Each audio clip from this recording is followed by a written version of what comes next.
I was filming a frightfully bad film in Vienna, and I went back to my trailer, and on the table was a black and white photograph of a really distinguished looking guy.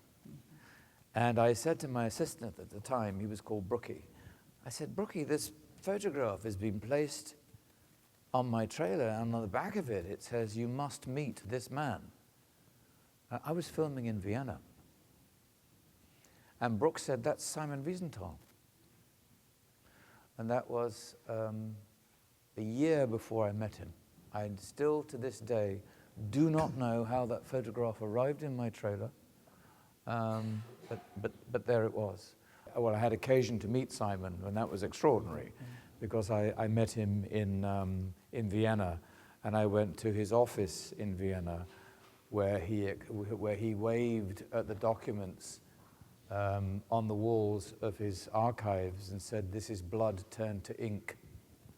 I'll never forget that. How succinctly and poetically and shockingly he said, we have ink now, statistics, and this is blood turned to ink. And we probably waved his hand across 1 million lives in one gesture, looking at one shelf, you know. There are gestures that come directly from Simon, and I incorporated them into my performance. When I met Simon, and I loved him, when I met Simon in Vienna, as Arnold so eloquently said, he would be racked with, I would almost call it survivor's guilt, but he was such a brilliant man. I think he transcended that. But whenever he used the phrase "I survived," very often he would have to pause, and he did weep, and he had a particular gesture of drawing his hand across his face as he wept,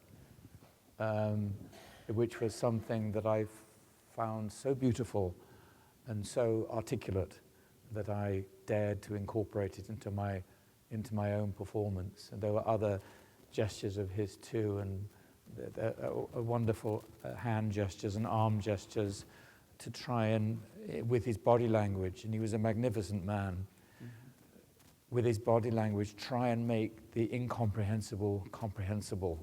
And he was a conduit, he was a shaman, he was a storyteller, and he lived to tell the story. Something was handed on to me that became absolutely indelible. It was in his gift, and he handed it over to me. He even watched the opening scenes of Murderers Amongst Us when Mauthausen was liberated, and I stagger out of the camp holding his drawings that Simon had done as an architect. Drawings he'd made of what he drew these atrocities as a witness. And in my performance, they blow out of my hand and I collapse. And this wonderful Major Harcourt, who liberated the camp, takes me in his arms. And we have this exchange between us, and the director says, "Cut." And I look across the courtyard, and there's Simon watching the scene like this, watching me. Most extraordinary exchange of energies that went on between him and I. So I was very aware of the privilege of passing on his witness to the camera and the audience eventually.